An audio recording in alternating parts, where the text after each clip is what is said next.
윤석열 정부는 건설 노조 그리고 건설 노동자분들을 가리켜서 건폭이다 이렇게 얘기를 했는데 실제로 폭력성, 과잉성을 보여주고 있는 것은 오히려 윤석열 정부라고 생각됩니다. 아까 많은 분들이 말씀하셨던 것처럼 지금 건설 노동자에 대한 구속영장 청구가 31건이 이루어졌었는데 절반 이상이 기각됐습니다. 통상적인 예에 비춰봤을 때 이 영장 청구가 얼마나 과잉했는지를 보여주는 수치라고 생각합니다. 특히 이 검찰이 작성한 영장 청구서에는 이런 문구가 들어가 있습니다.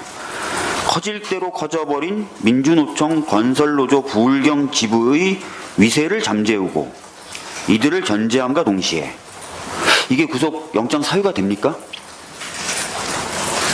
기자분들도 다 아시겠지만 구속영장이 발부되는 그런 사유, 요건은 범죄 혐의의 상당성, 증거인멸의 우려, 도주 우려 세 가지뿐입니다. 그런데 커져버린 노조의 위세를 잠재우기 위해 영장이 필요하다. 전 이런 영장을 들어본 적도 없고 본 적도 없습니다. 굉장히 정치적 목적을 가진 구속영장 청구가 아닐까 생각이 되고 건설 노동자들을 윽박지르기 위한 도구로 이 구속영장 청구를 사용한 것이 아닌가 하는 의심을 지울 수가 없습니다.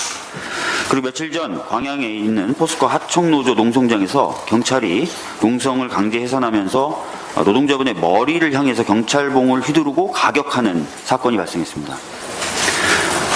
여러분, 경찰봉은 권총을 사용해야 될 정도로 강력하게 상대방이 저항할 때만 사용할 수 있도록 되어 있습니다. 경찰 내부 규정에 따르면.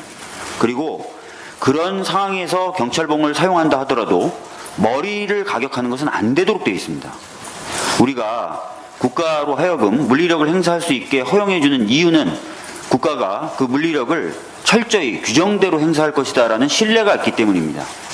그런데 이런 신뢰를 무너뜨리는 행위가 있었고 이것은 법치주의에도 위반될 뿐만 아니라 국민의 기본권과 생명권을 침해하는 행위다라고 저는 생각을 합니다. 그리고 최근 정부는 불법 집회에 대해서 엄단해야 된다는 취지의 이야기들을 하고 있습니다. 여러분, 불법 집회로 대표적으로 이야기되는 집회가 무엇입니까? 집시법에 따르면 신고하지 않은 집회, 신고 범위를 일탈한 집회, 신고했는데 금지 통고된 집회를 대표적인 불법 집회라고 합니다. 근데 여러분, 이 세 가지 불법 집회에 대해서 대법원은 뭐라고 얘기하냐면 신고하지 않은 집회든 신고 범위를 일탈한 집회든 심지어 금지 통고된 집회라 하더라도 집회가 되면은 집회를 할 수 있게 보장하라고 되어 있습니다. 실질적으로 집회 과정에서 폭력행위가 발생하고 그 폭력행위의 정도가 사회 안녕 질서를 침해할 정도에 이르러서야 비로소 집회를 금지하거나 해산하라고 얘기하고 있습니다. 이것은 대법원이 수년간 10년 넘게 축적해왔던 판례 태도입니다. 그런데 이런 판례 태도를 깡그리 무시한 채 불법 집회만 무조건 금지하라, 해산하라는 식으로 지금 정부는 나서고 있습니다. 집회의 자유는 기본권 중의 기본권입니다. 생명권 다음으로 소중하다고 평가받는 표현의 자유의 일부이고 약자를 위한 표현의 자유로 그 가치가 매우 중요한 기본권입니다. 이런 집회의 자유를 깡그리 채 훼손하겠다, 무시하겠다라고 하는 것 역시 용납될 수 없는 그런 태도입니다. 지금이라도 윤석열 정부는 국민의 기본권, 생명권을 침해하는 행위를 즉각 중단해야 할 것입니다. 이상입니다.